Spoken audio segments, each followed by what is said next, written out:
All right. Okay. Well, greetings, everybody. Welcome to our Friday night study.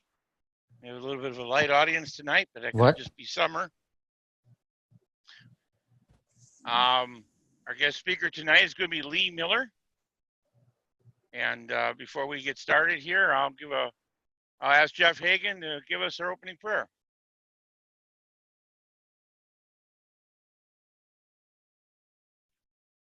Our Heavenly Father, we come before you on this Sabbath Eve, thanking you for this time that you've given us to rest and think about you and focus on you, to have an appointment with you and your Sabbath. We ask you to watch over the technology and the systems that we're using, that we may be able to provide this service and get your message out so people can learn and grow from your word. We just ask you to be with your family around this world on this Sabbath. We give you praise and glory in your Son, Jesus Christ's name. Amen.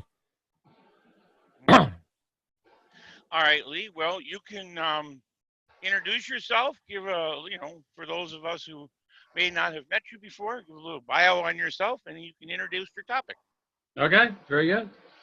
I'm Lee Miller from Richmond, Virginia. We have an assembly here in Richmond. It's called House of David Fellowship, which we've been running for 7 years. And I'm the congregational leader, one of the elders. We have about 15 families. If we have a lot of guests, we might be up to 20 families, but generally 10 to 15.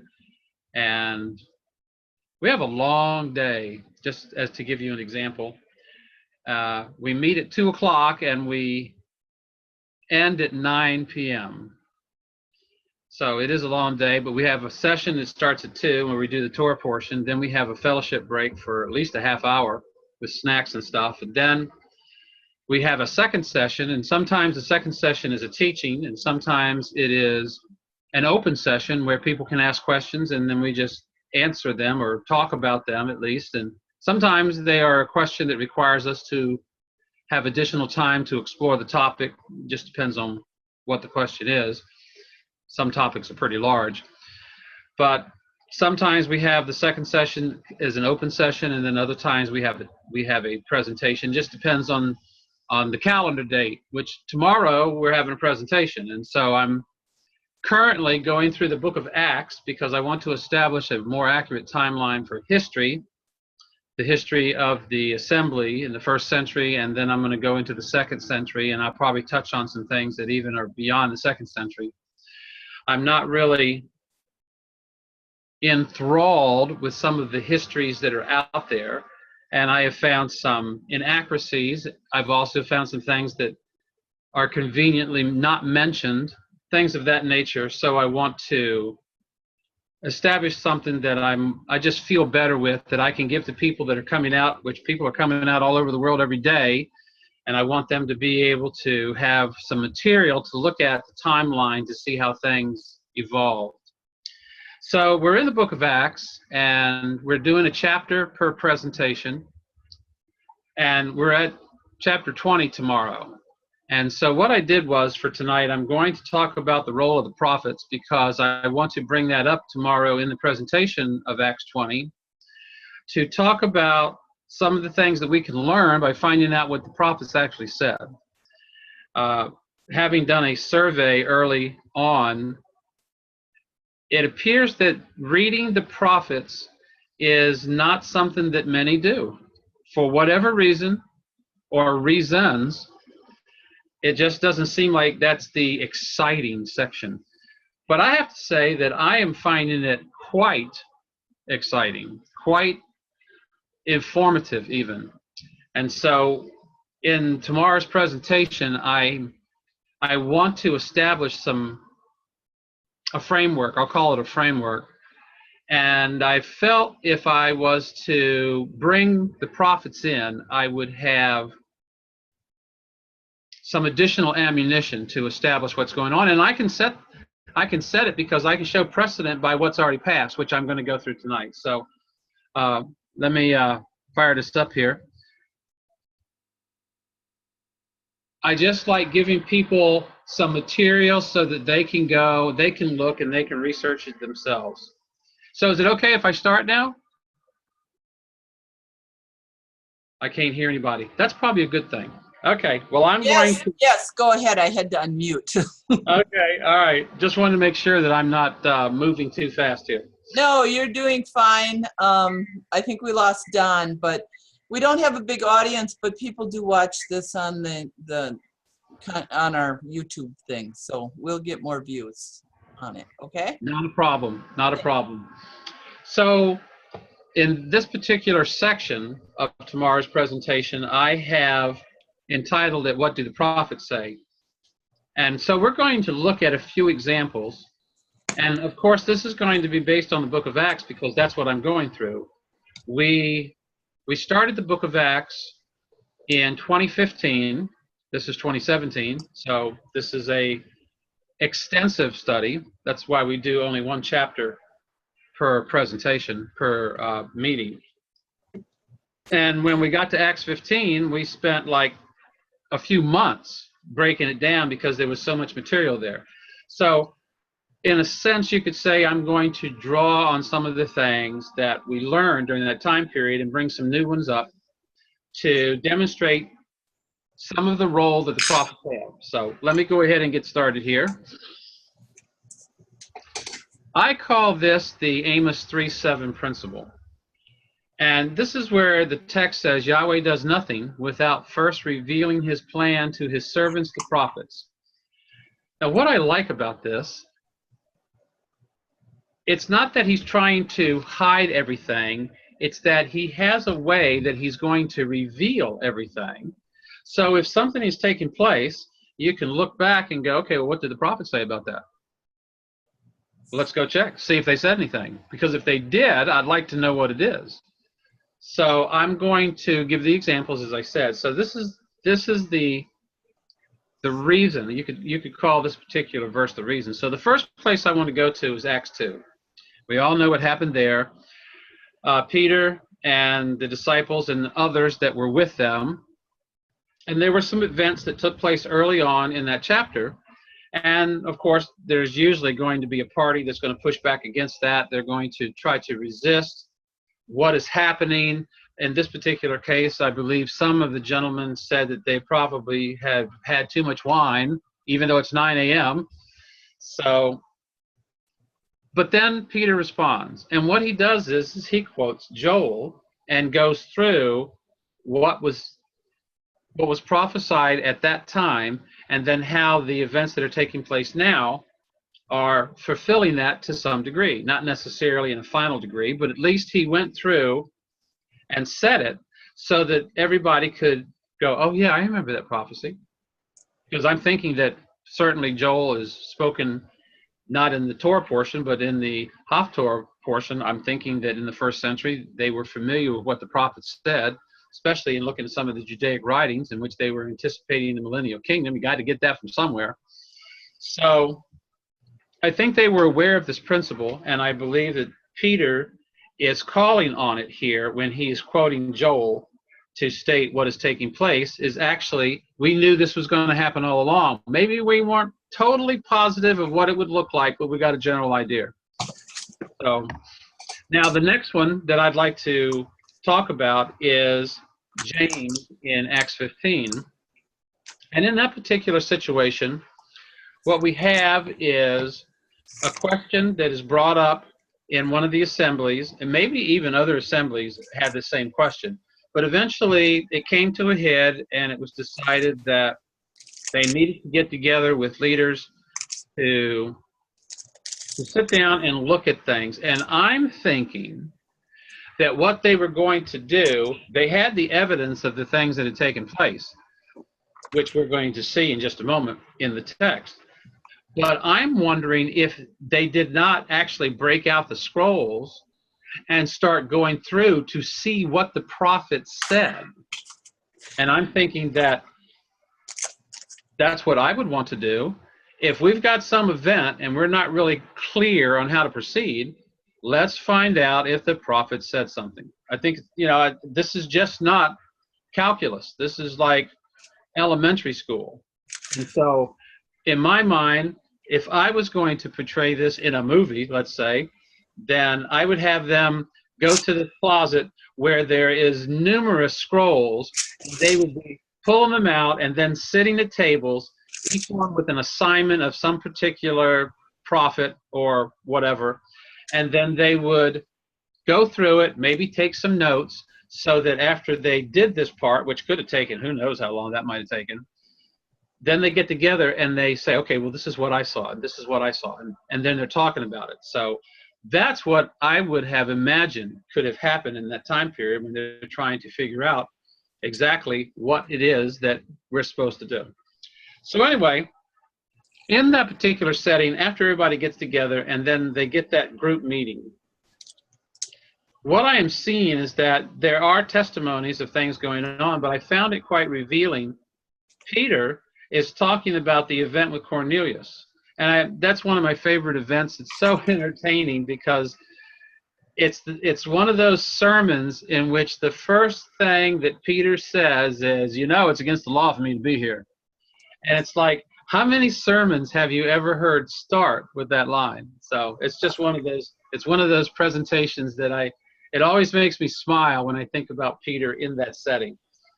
But anyway, Peter is talking about that event, and as we see from Peter's trial in chapter 11 of Acts, it got out what was going on. They talked to Peter about it, got some more details, and they were like, wow, how about this? So time is moving on from chapter 11 until we get to the end of 14, and the question comes up in 15. So after all these testimonies are done, I find it interesting that James then says, okay, what just took place with Peter and Cornelius? It agrees with the words of the prophets. So somebody had to be looking at something with the prophets, and so I've picked a couple that I want to look at. There's one other piece here that is also within what James was talking about, and that's in verse 17. It says, all of the Gentiles upon whom my name is called. So I'm looking at this and I'm going, and this is not going to be shown in this presentation. It's going to be shown tomorrow, but not in this presentation tonight. When you examine the things that James said, you will find that while the basic foundation of it is Amos 9, I think 11 and 12 is the verses there. What you will find out is that there are places where it's changed, places where it's completely drops out, places where James adds new stuff. And so what we had to do as an assembly is we had to go find out where in the prophets are these other things being said so we could see what it was that James was doing. Now, we understand the Judaic principle of conflating text. No question, we're good with that. We understand it, but we still had to go find the text that he plugged in when he removed out the Amos 9 section. So we broke it down into 7 parts and did that. So anyway, here we have the first part where James is saying, we're agreeing with the words of the prophets as it is written. And then in the second part, we've got the Gentiles upon whom my name is called. So what I wanted to do is I wanted to take a look at some of those passages so that you could see the things that we found. All right, so let me run over there. Let's get started with this. Daniel 9:19, this is one of the things that he is stating, thy people are called by thy name. Then in Amos 9:11, you have the breakdown of what's being said, and I'm taking this translation from the Septuagint. And then in 12, look what it says, that the remnant of men and all the Gentiles upon whom my name is called may earnestly seek me. So right here, we have a prophetic statement of what is going to happen. And I'm going to get into more about what that is. Now, in the call by his name, there are certain texts that we are very familiar with because this particular one's in the Torah, so it's not like we haven't seen this before. Yahweh shall establish you as a holy people unto himself, as he sworn unto you to do. If, now this is the math side of it, this is the mathematical equation, if then. So what is the if part? If you'll keep the commandments and do them, which is walk in his ways, then all nations of the earth will see what? If you keep the commandments and you do the commandments, then all the nations are going to see that you're called by his name. And this is what is in Amos. This is what you can see right here is in Deuteronomy. This is what James just said. So it's like, okay, well, now we're getting a definition of what that means, because a lot of people want to take Acts 21 and 15 and do some odd things with it. And I believe that if we just look at the foundation of what the Torah and the prophets said about what was there, then I personally think it becomes more clear. All right, so let's continue. Moses for a long time has in every city them that preach him, being read in the synagogues every Sabbath. We're familiar with that. What I did when we got to this section was I looked at the Greek word there for, F-O-R, and it's the Greek word gar, which kind of means like because. So you've got these four things that are being assigned by James, and the reason is because this is taking place. So now here's what I'm thinking. I'm going to step back from this for a moment, and I'm going to say, all right, Moses is being read where and when? It's being read in the synagogues, and the when is on the Sabbath. So that's when this is taking place. There's nothing here that James is saying about it being anywhere else any other time. Now, does that mean that Moses cannot be read in the synagogue on Tuesday at 4? No, it does not. But that's not what our issue is. Our issue is to find out what was happened historically in the culture at the time, and it is well established that the synagogues met on the Sabbath day, the seventh day, and Moses was read. So all James is stating is something that's a fact for them because this is already happening. So there's no surprises. There's nothing odd here. This is what it says. Now, I know that there are some commentaries and other scholars who try to push this into the past, and I understand that. I don't let them get away with it, but I do understand that they do it, and that can be misleading. All right, let's continue. This is just the way I worded it. They get the 4 because they get the rest later. They're already going to synagogue on the Sabbath, so they're going to learn these other things as the Torah portions week after week are being read. All right, now let's move to the text that I have to handle tomorrow within Acts chapter 20, and I'm going to read a translation that's coming out of the KJV. It says, upon the first day of the week, when the disciples came together to break bread. Now, I'm going to give 2 other readings for this verse. The first one is from the New English Bible, and I have put a link there, which when this PowerPoint presentation tomorrow converts to a PDF and is published online on our website for the assembly, then you can click on this link and it will take you to the New English Bible where you'll be able to see the text. But I'm going to put it here so that I can read how that particular editorial committee translated this. They said on the Saturday night in our assembly for the breaking of bread, Paul, who was to leave the next day, addressed them and went on speaking until midnight. I thought that was a pretty good translation. And let me give you one more. This is from a Bible that's called the One New Man Bible, which is a Revealing Jewish Roots translation. I thought they had a pretty good read on this as well. They said, and at sundown, at the end of the Sabbath, with a service called Havdalah, when we gathered to break bread, Paul was speaking with them because he was planning to go on a journey the next day. So here's different translations of that particular passage that I'm going to address tomorrow in more detail. There are some other sources that acknowledge that the underlying Greek contains the word Sabbath and not the word week, and I'm going to break that down, but I'm just putting it there so you can see it. And here are the sources, and there's quite a few more besides this, but this is enough to get most people started. All right, let's continue here. Now, the way that I am looking at this, these are the 2 main possibilities as I see this text unfold. The first one is, as you saw in the last 2 translations, Sabbath synagogue meeting, transitioning to a Havdalah service with the breaking of bread. That's what we have experienced, our family has experienced, before the Sabbath ends, the service begins.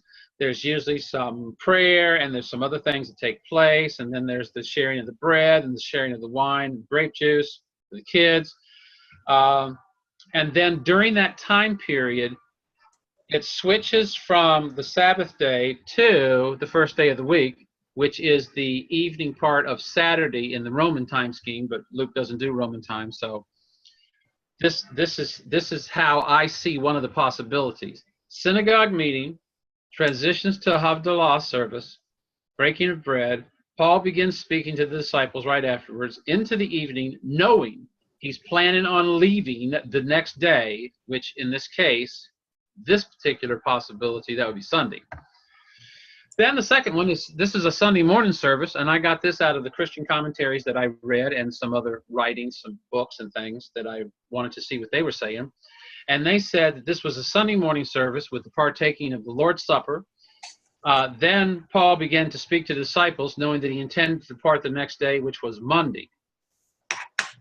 So that was part. This is what one group said, and then this is what another group said. So I'm just making that available so that people can see it. So it really makes this the question. They gather on Shabbat or Sunday. All right. Once again, what did the prophet say? Let's go.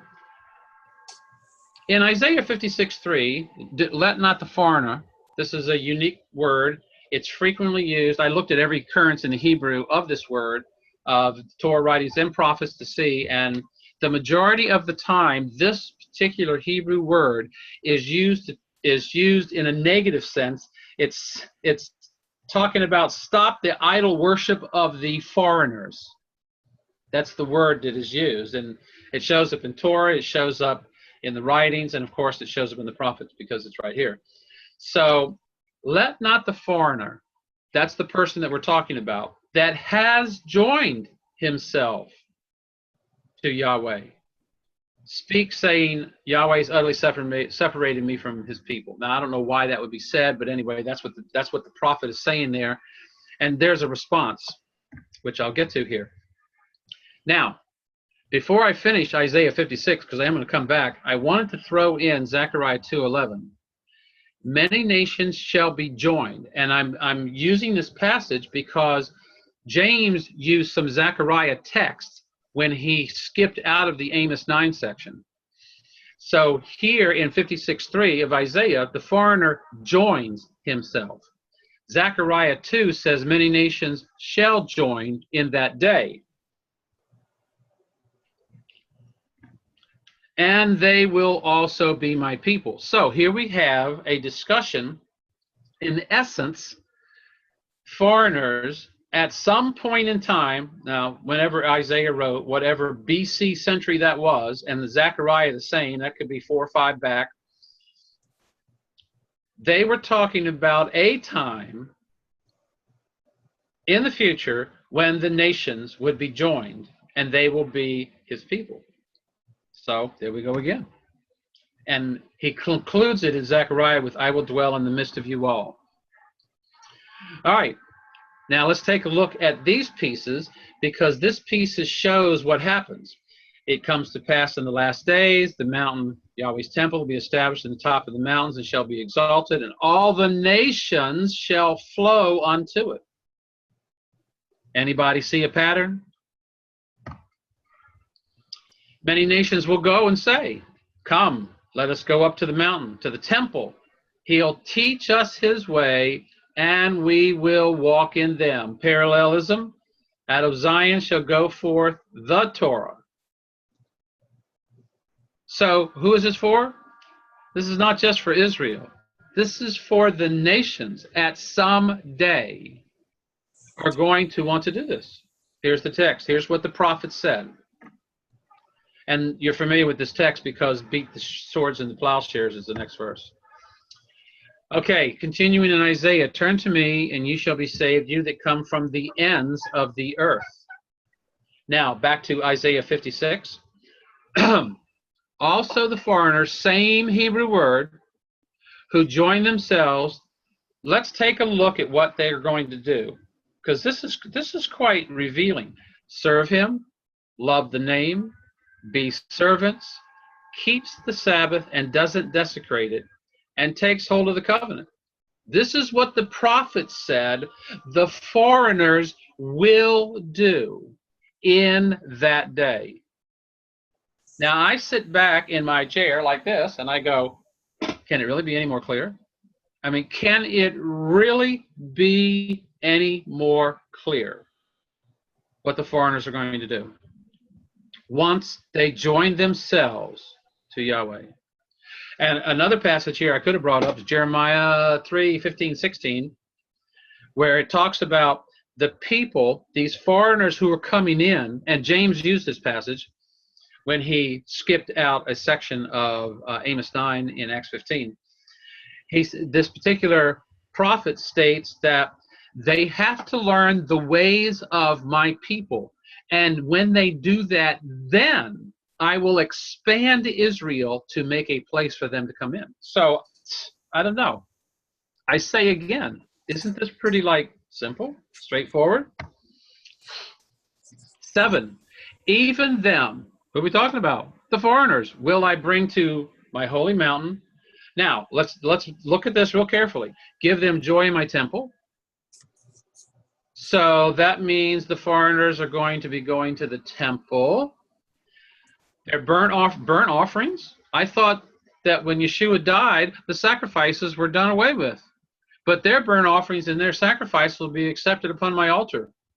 Well, that's not what I was told, but this is what the prophets say. For my house will be called a house of prayer for all nations.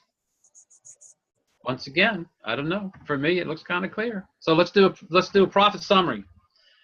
Foreigners will join themselves to serve him, love the name, keep the Sabbath, take hold of the covenant, burnt offerings, sacrifices. What do the prophets say? Seek with the whole heart, wanting to hear him teach them his ways, desiring to walk in his paths, desiring to go to the temple to offer sacrifices and burnt offerings. They will keep the Sabbath and not desecrate it, and they will take hold of the covenant. So, this is what the prophets have said. So then when you go back and these particular passages where there's some question about how it can be interpreted or translated, if you take what the prophets say and you overlay that on the text, I think it makes the New Testament text more clear. That's really interesting. What do the prophets say about the foreigners who attach themselves to Yahweh as far as observing Sunday instead of the Sabbath? We have to ask this question because we've got to be fair and balanced. There's a lot of people who say that text should be translated as Sunday and everybody met on Sunday, which would mean that all the Jews who met in the synagogue on Saturday also had Sunday off so they could meet all day and listen to Paul preach for 18 straight hours. So, since there's a lot of people who say that, I have to ask the question, what do the prophets say about the foreigners who attach themselves as far as observing Sunday instead of the Sabbath?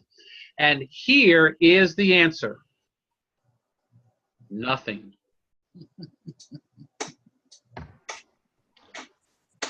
And so, this takes me all the way back to the beginning. Does nothing without first revealing his plan to his servants, the prophets.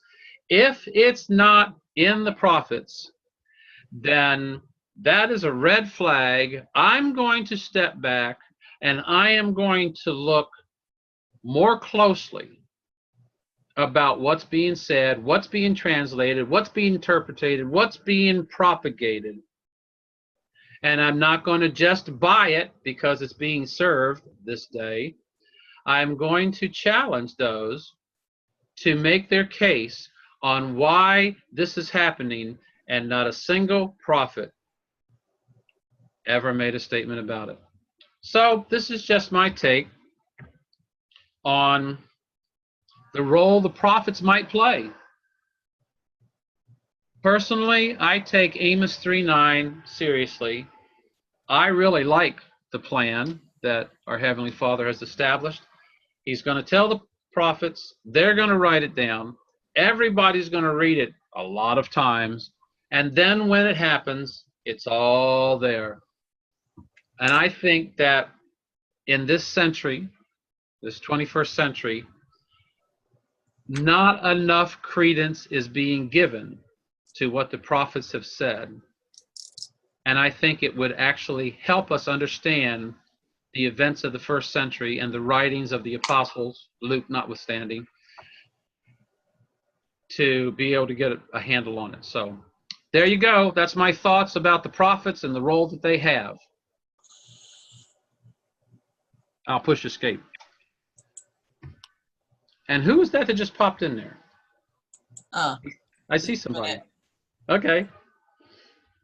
So, okay, so I can do questions, I think. I'm not sure how this works, but since this is my first time, but I have to get unmuted. That's the big thing.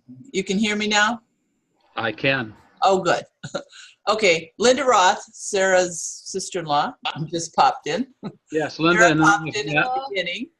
Linda Linda- popped in at the end. Yeah, Linda and I have met. Okay. That was very interesting. I like the way you think there. The prophets, looking into the prophets, what did the prophets say is it's really cool. Roaming Blissage. Yeah, can you guys hear us? Yes. It's You, myself, Hal and Scarlett on my cell phone in the car. oh, Might- yeah. were you listening? I just got on. Sorry. Oh, you just got on. He just finished. You guys have to listen. No! Yeah, you have to get online and you have to watch this when you get back to the house. It's really short. It's short, but it's really interesting. And if you speed it up to 1.25, it'll even be quicker. Really interesting take on, well, they're studying Acts. I'm not good at Don Kramer's memorial. Don Kramer's memorial service. Simone Kramer's dad. Yeah.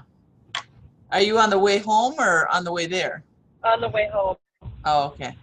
That's why we were late getting on, because one, I didn't know if this was even going to work, and two, we left a little bit later than we thought. Right. One of our members in the area, her dad died suddenly. Oh, okay. I think it was over Memorial Day weekend, but I don't remember.